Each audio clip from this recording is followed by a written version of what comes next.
হযরত সুন্নুন মিসরি রাহমাতুল্লাহ আলাইহি একটি মদ্যপায়ী ব্যক্তির মদ পান করে একটা বৃক্ষের তলায় শায়িত আছে। হঠাৎ দেখতে পান একটা বিষধর সাপ দৌড়ে আসছে তার দিকে, তাকে দংশন করার জন্য। অপর পার থেকে একটা বিছাপ, একটা বড় বিছাপ ব্যাঙের পিঠে সবার হয়ে পানির উপর দিয়ে দ্রুত গতিতে চলে আসলো।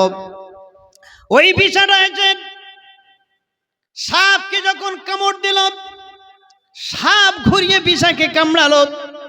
ওই কামড়ে সাপ মারা গেল আর বিছাও মারা গেল, ওই মদখোরটা বেঁচে গেল। সুন্নুন মিসরি রাহমাতুল্লাহ আলাইহি বলছেন, ওগো আল্লাহ, কি শুকর আদায় করব, আপনার শুকর আদায় করে পারি না। একজন অবাধ্য মদখোর গাছের গোড়ায় ঘুমিয়ে রয়েছেন, ওই সাপটা যদি কামড় দিয়ে দিত তাহলে ওই মানুষটা মারা যেত, কিন্তু না না না না না, আপনি আবার একটা বিছুকে ছেড়ে দিলেন। ওই বিছাটা অতি দ্রুত গতিতে চলে এসেছে, উভয়ে মারামারি করে দুজনা মারা গিয়েছে। আপনি কেমন রব, আপনি কেমনভাবে বান্দাদের লালন পালন করেন। এই মদ্যপায়ী ব্যক্তিটা ওই সাপ বিছের দংশন থেকে বেঁচে গেল। এই রব শব্দের তাফসীর শুনুন, তাফসীরে কাবীর প্রথম খণ্ডে লেখা আছে। ইব্রাহিম আদহামের নাম আপনারা শুনেছেন, তিনি জবরদস্ত একজন আল্লাহর ওলি। তার বাদশাহীটা তিনি ত্যাগ করলেন। তিনি একদিন তার শাহী বিছানাতে আরাম করছেন, হঠাৎ ছাদের উপরে কে যেন হাঁটছে, পায়ের আওয়াজ শোনা যায়। উনি বিছানা থেকে আওয়াজ দিলে, কে ছাদের উপরে? বলে, আমি উট খুঁজছি, আমি উট খুঁজছি। উনি ফুলসজ্জার বিছানা থেকে আওয়াজ দিলে, ওরে মূর্খ, উট কোনোদিন ছাদের উপরে থাকে? ওই সময় আওয়াজ দিল, উট যেমন ছাদের উপরে পাওয়া যায় না, অনুরূপভাবে ওই শাহী বিছানায় শুয়ে শুয়ে আল্লাহ পাওয়া যায় না। সকালে উঠে বাদশাহী কি ত্যাগ করলেন, ফকিরের বেশ ধারণ করলেন, মেহমান হয়ে গেল একজনের বাড়ি। আচ্ছা, আমি মেহমান হলাম, আমার সম্মুখে দস্তরখান মেলে দিল, রুটি আমার সম্মুখে রাখা হলো, আমি রুটি খেতে যাব, এমত অবস্থায় দেখি একটা কাক উড়ে এসে রুটি তুলে নিল। হযরত ইব্রাহিম আদম বলছেন, তাফসীরে কাবীরের কথা বলছে শুনুন। মুফাসসিরিনে কেরামগণ তাফসীর করেছেন, তাই তাফসীরের কথা জানাচ্ছেন। হযরত ইব্রাহিম আদম রাহমাতুল্লাহ আলাইহি ওই কাকের পেছনে ফলো করতে লাগলেন, যে আমার সম্মুখ থেকে রুটি তুলে নিয়ে কাক কোথায় যায় একবার দেখব। এই ফলো করতে করতে গিয়ে দেখলেন যে কাক একটা ঢিপির উপরে বসলো, আবার নিচে নেমে গেল। উনি দূর থেকে ফলো করলেন, কিছুক্ষণ পরে কাকটা উড়ে চলে যায়। ইব্রাহিম আদম বললে, আমি আজ দেখতে চাই জনমানবের মরুভূমিতে এখানে কাক কি করে আছে, আমি একবার দেখব। এতক্ষণ নিচুতে নেমে কাক কি করল? তাই অগ্রসর হয়ে উনি সেখানে লক্ষ্য করে দেখেন যে ওই জায়গায় একজন মানুষ হাত পা বাঁধা অবস্থায় পড়ে আছে। ইব্রাহিম আদম জিজ্ঞাসা করছেন যে, কি বাবা, তোমার এই অবস্থা কেন? ওই হাত পা বাঁধা অবস্থায় যে ব্যক্তিটা, ওই মানুষটা বলতে থাকেন যে, হুজুর, আমি এতদিন আমি এই রাস্তা দিয়ে যাচ্ছিলাম, আমার দস্যু দল আমার টাকা পয়সা অর্থ সম্পদ সবগুলো ছিনিয়ে নিয়ে আমার হাত পা বেঁধে এখানে ফেলে গিয়েছে। আমি 1 ঘন্টা 2 ঘন্টা, 1 দিন 2 দিন আমি অনাহারে থাকি। 3 দিন যখন কেটে গেল, ওই সময় আমি আল্লাহকে জানালাম, ওগো আমার দয়াময় আল্লাহ, আপনি আমাকে রক্ষা করুন, আপনি তো রুজির জামিনদার, আপনি আমাকে রক্ষা করুন আল্লাহ, আপনি আমাকে হেফাজত করুন আল্লাহ। এই কথা যখন আল্লাহকে জানালাম, দয়াময় আমার আল্লাহ পাক, দয়াময় আমার আল্লাহ সেই সময় থেকে কাকটাকে পাঠিয়ে দিয়েছেন।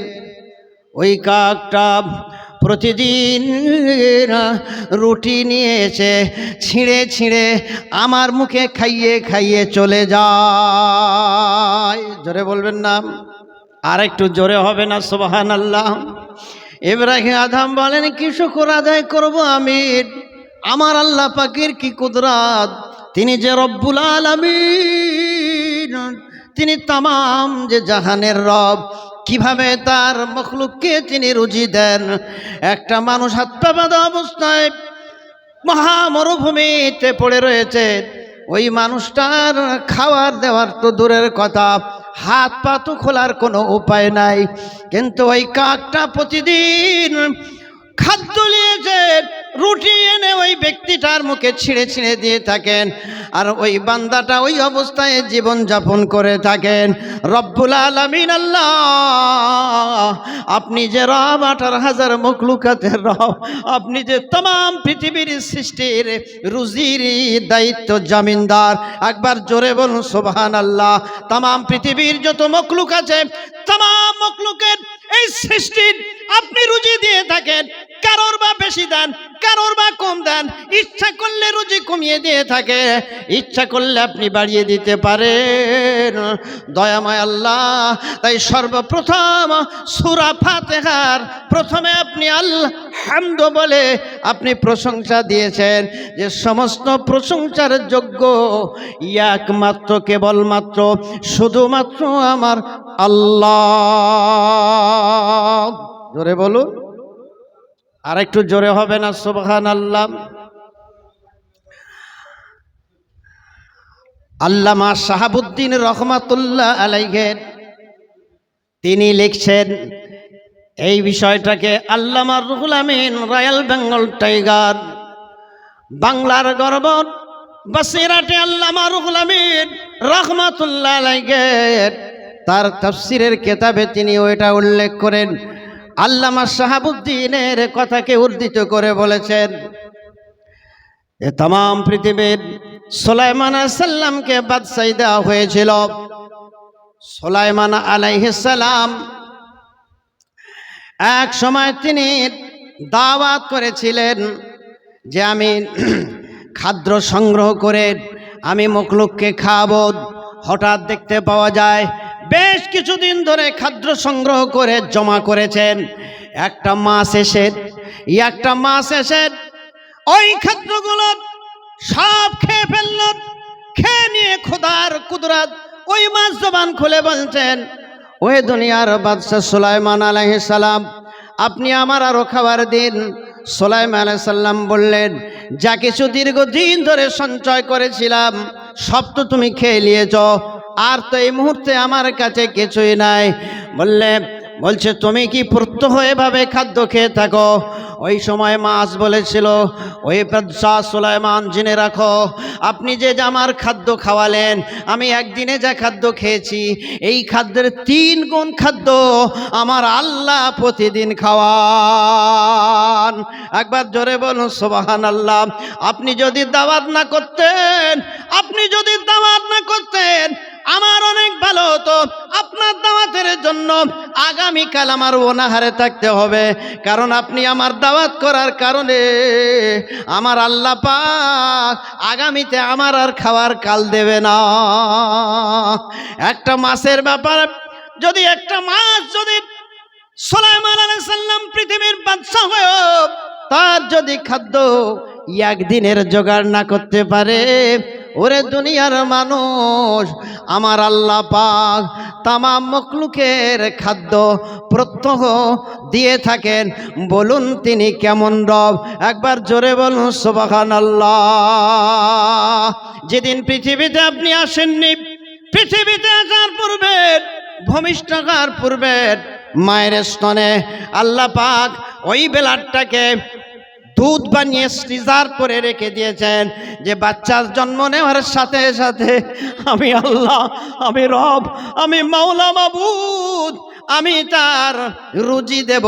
তাই ওই ছোট শিশু, ছোট বাচ্চা, তাই তার খাদ্যের জন্য যেটা প্রয়োজন সেটা তার আম্মা জানের স্তনে রিজার্ভ করে দিয়েছেন। একবার জোরে বলুন সুবহানাল্লাহ। যদি ঠান্ডা হয়ে যায় কলাপস হয়ে যাবে, তাই বেশি ঠান্ডা নয়, অতিরিক্ত ঠান্ডা নয়, অতিরিক্ত গরম নয়, ঠান্ডা গরমের মাঝামাঝি এমন দুধ আল্লাহ পাক নির্দিষ্ট করেছেন।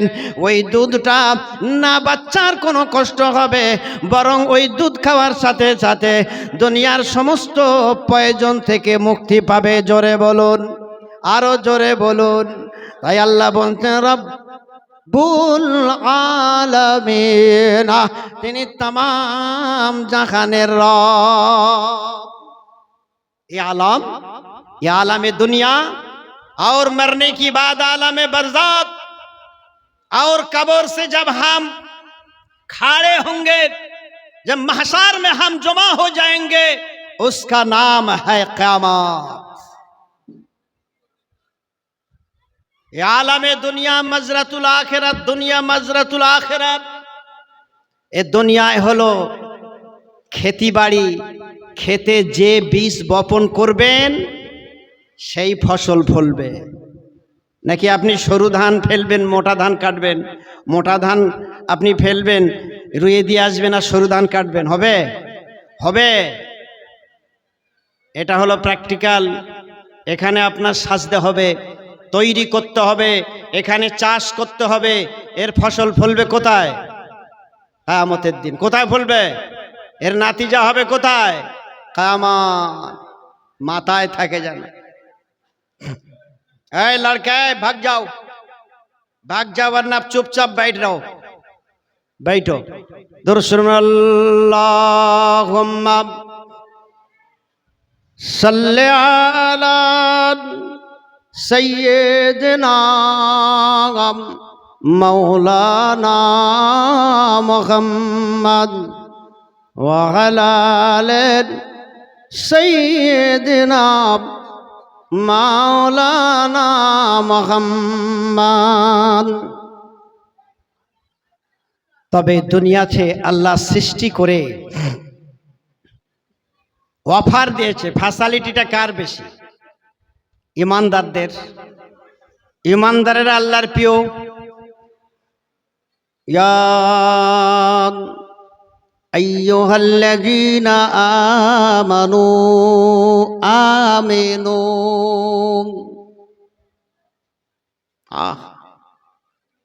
দয়ার আল্লাহ।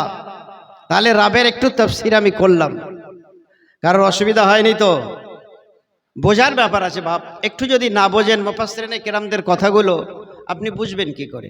আমি তো তাফসীরে কাবীরের উদ্ধৃতি দিলাম যে রব কাকে বলে, কত দয়া।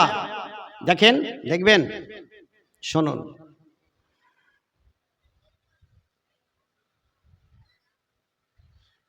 কি দেখবেন? তাহলে জান্নাত দেখবেন না জাহান্নাম দেখবেন?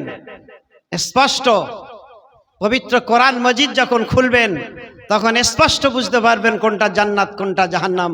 কে জান্নাতে যাবে, জান্নাতে যাওয়ার আমল কি, জাহান্নামে যাওয়ার আমল কি, স্পষ্ট হয়ে আছে। কোরআন মজিদের তাফসীর এবং তার সমন্বয়ে আমার দয়ার নবীর হাদিস বুঝতে হবে, এবং সেই হেদায়েতের নূরটাকে নিজের সিনায় করে নিতে হবে। অন্যথায় আমি বকেই যাব, লাভ কি হবে? হ্যাঁ, লাভ এতটুকু, যদি আপনারা সওয়াবের জন্য টাকা দিয়ে মিলাদ করে জলসা করেন সওয়াব পাবেন, কিন্তু স্বার্থ পূর্ণ হবে না। কারণ আপনারা আমাদের এনেছেন কিছু শেখার জন্য, তাই তো নাকি? আপনাদের এদিকে কি আছে? আল্লাহ সেটিং করে রেখেছেন কিরামান কাতিবিনা ইয়ালামুনা মা তাফআলুন। সম্মানিত দুটো লেখক, তারা সর্বদা লিখছেন। আপনি ভাবছেন আমার এগুলো কে বুঝছে? কবরে বা কে দেখবে, হাসরে বা কে দেখবে? আরে বোকা, আল্লাহ পাক তোমাদের এই দুটো ফেরেশতা, সম্মানিত ফেরেশতা নিযুক্ত করে রেখেছেন। সব রেকর্ড হচ্ছে, সব রেকর্ড হচ্ছে, সব রেকর্ড করছেন। তবে আপনাদের জন্য একটা অফার আছে। আখিরি জামানা নবীর উম্মাত উম্মাতীদের জন্য আল্লাহ পাক স্পেশাল ব্যবস্থা করে রেখেছেন। জোরে বলুন। 50 ওয়াক্তের নামাজকে 5 ওয়াক্তে পরিণত করলেন। 50 ওয়াক্ত নামাজকে 5 ওয়াক্তে পরিণত করলেন। 5 ওয়াক্ত নামাজ যদি যথারীতি কেউ আদায় করে 50 ওয়াক্ত নামাজের সওয়াব দেওয়া হবে। জোরে বলবেন না। রমজানুল মুবারক মাসের 1 মাস যখন রোজা আদায় করলেন, আপনার জন্য বেহেশতটা সাজানো হলো। রোজাদারদের জন্য ইফতারি ঠিক হয়ে গেল। রোজাদারদের জন্য জান্নাতের জায়গা নির্দিষ্ট হলো। রোজাদারদের জন্য বেহেশতের সুন্দরী সুন্দরী নারী এবং সেখানে যত পার্ক আর বেড়ানোর জায়গা, যত নারী আর মদ রয়েছে সেগুলো সব সাজিয়ে রেখে দিয়েছে।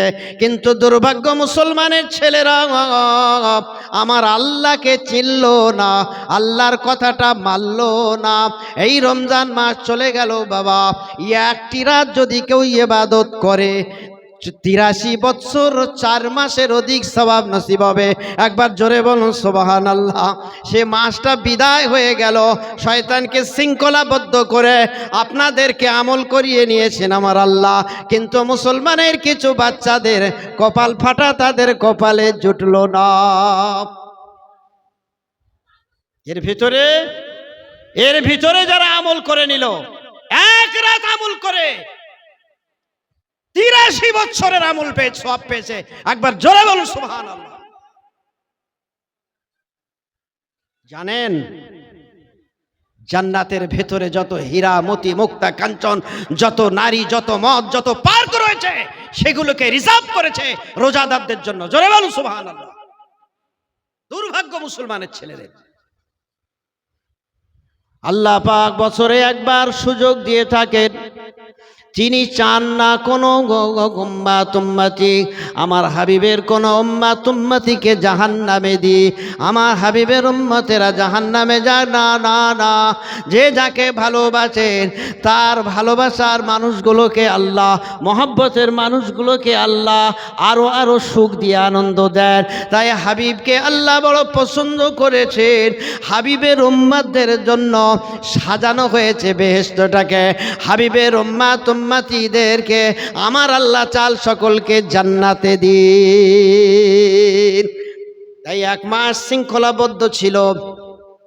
এভাবে শৃঙ্খলাবদ্ধ ইবলিস ছিল। জাহান্নামের দরওয়াজাটা বন্ধ ছিল, জান্নাতের দরওয়াজাটা খুলে দিয়েছিল। তাম বছরের সুযোগ আছে। আমার আল্লাহ পাক কিরামান কাতিবিন দুটো ফেরেশতাকে, সম্মানিত ফেরেশতাকে নিযুক্ত করেছেন। আপনার জবানের কথা বের হওয়ার সাথে সাথে ওখানে রেকর্ড হয়ে যায়, ওনারা লিখে ফেলেন। তবে যখন কোনো বান্দি যখন গুনাহ করেন, ওই গুনাহ করার কারণে গুনাহ লেখার ফেরেশতা বলতে থাকেন, নেকি লেখার ফেরেশতার কাছে পারমিশন না নেওয়া পর্যন্ত গুনাহ লিখতে পারে না। একবার জোরে বলুন, আর একটু জোরে বলুন। একজন বান্দা বান্দি যখন গুনাহ করেন, ওই গুনাহ করার সাথে সাথে নেকি লেখা ফেরেশতার কাছে পারমিশন নিতে হবে। কিন্তু যখন কোনো নেকির কাজ করে, ভালো কাজ করেন, করার সাথে সাথে নেকি লেখা ফেরেশতা গুনাহ লেখার ফেরেশতাকে না জানিয়ে লিখে নেন। জোরে বলুন, আর একটু জোরে বলুন। লিখে নেন, ওনাকে পারমিশন নেয় না। কিন্তু যিনি নেকি লেখে, গুনাহ লেখেন, পারমিশন নিতে হবে। বান্দা ভুল করেছে, আমার হাবিবের উম্মত ভুল করেছে। 1 ঘন্টা গেল, তওবা করলো না। 2 ঘন্টা গেল, তওবা করলো না। অনুমতি চাইছে, গুনাহ কি লিখব? নেকি লেখার ফেরেশতা বলেন, দেখি একটু অপেক্ষা করুন, তওবা করতে পারেন। 1 ঘন্টা চলে গেল, ও হতভাগা, জীবনে তওবা করলো না। আর 1 ঘন্টা চলে গেল, তওবা করলো না। পারমিশন চাইছে, আমি কি গুনাহ লিখব? নেকি লেখার ফেরেশতা বলে একটু দাঁড়ান, ও হয়তো তওবা করবে। আর 1 ঘন্টা গেল, 1 ঘন্টা যাওয়ার পরে পারমিশন চাইলেও পারমিশন দেবে না, ও তওবা করবে। 2 ঘন্টা গেল, 3 ঘন্টা গেল, 4 ঘন্টা গেল, 5 ঘন্টা গেল, আমি কি গুনাহ লিখব? বলছে না, একটু অপেক্ষা করুন, হয়তো তওবা করবেন। এভাবে 5 ঘন্টা গেল, 6 ঘন্টা, 7 ঘন্টা পর্যন্ত অপেক্ষা করতে বলেন। 7 ঘন্টা পার হওয়ার পরে নেকি লেখার ফেরেশতা নাচার হয়ে গেল, আর উপায় নাই। তখন পারমিশন দেবেন, এবারে লিখতে পারেন। একটা গুনাহ লিখবেন, যা গুনাহ করেছে একটা গুনাহ লিখবেন, যে কটা গুনাহ করেছে সেই কটা লিখবেন। কিন্তু নেকির কাজ করার সাথে সাথে নেকি লেখার ফেরেশতা 1-এর পরিবর্তে 10, 10 থেকে 700 সওয়াব পারমিশন ছাড়া লিখে না। জোরে বলবেন না? এটা কার জন্য? এটা আখিরি জামানার নবী, আমাদের নবী, নূর নবী, দয়ার নবী, নূরে মুজাসসাম রাসূল আকরাম সাল্লাল্লাহু আলাইহি সাল্লামের ওসিলায় এই সুযোগটা আমাদের দেওয়া আছে। বাবাজিরা, বুঝবে কখন? বেলা হলে বুঝবে, বেলা হলে বুঝবেন। আমার নবী, দয়ার নবী আমাদের জন্য কেঁদে পাগল, আর আমরা দুনিয়ার মহব্বতে, দুনিয়ার প্রেমে পাগল। কি মজা আছে বাবা, জীবনের তো কোনো সিউরিটি নেই, গ্যারান্টি আছে? আমার আল্লাহ পাক রহমান, আমার আল্লাহ হলে রাহিম, তাই তিনি রব, তার রুবুবিয়াতের ফয়সালা এটাই। আমি আল্লাহ পাক আমার হাবিব 1,02,24,000, 1,24,000 পয়গম্বর গত হয়ে গেলেন। तमाम अम्बिया किरामদের উম্মত উম্মতি ছিল, কিন্তু আমার নবীর শেষ সময় এসেছেন। আমার হাবিবের উম্মতের হায়াত কম আছে, আমার হাবিবের উম্মতের অল্প হায়াতে বেশি আমল করতে হবে। তাই ওই মানুষটা নেক কাজ করার সাথে সাথে আল্লাহ পাক তার ইখলাস অনুযায়ী 10 থেকে 700 সওয়াব দিয়ে থাকেন। জোরে বলবেন না সুবহানাল্লাহ? আর একটু জোরে হবে না সুবহানাল্লাহ? আমার নবীর সম্মানে এটা হচ্ছে যে আল্লাহ রাব্বুল আলামিন তিনি চান तमाम পৃথিবীর মানুষকে তিনি জান্নাতে দিবেন, জান্নাতের নাজ নেয়ামতগুলো উপভোগ করবেন। আলহামদুলিল্লাহ রাব্বিল আলামিন। আলাম, এই জগতের নাম হলো আলাম।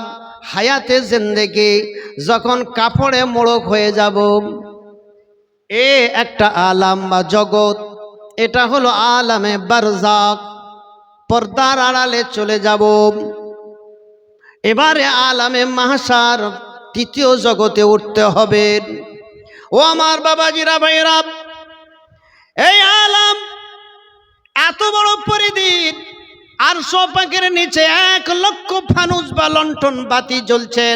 এক একটা লণ্ঠন বা বাতির ফানুসের ভিতরে আসমান, জমিন, জান্নাত, জাহান্নাম, तमाम পৃথিবীটা তার ভিতরে আছে। জোরে বলুন সুবহানাল্লাহ।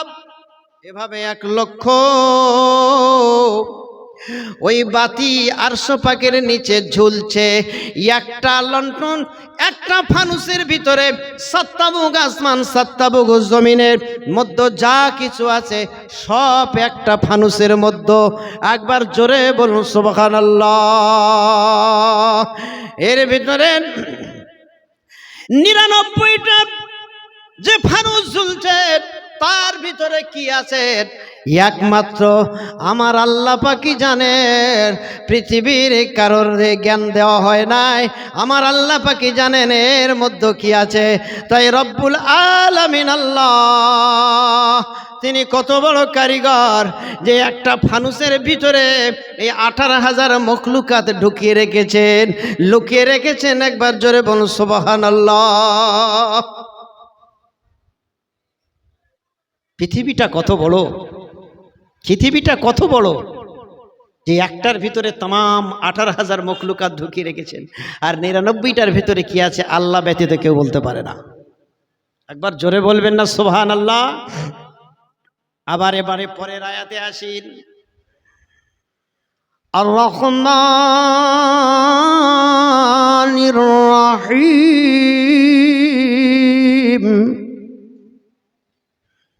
আর রহমানির রহিম, আর রহমান ফিদ দুনিয়া ওয়ার রহিম ফিল আখিরাহ।